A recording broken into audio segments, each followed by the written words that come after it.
Welcome! In front of me I have Samsung Galaxy F22 and I'm gonna show you how to enable the battery percentage option on this device.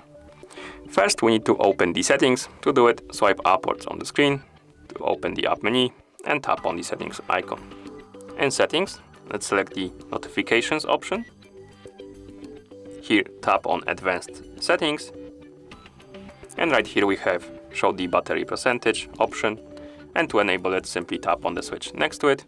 And as you can see, the battery percentage appeared next to the battery icon on the notification bar.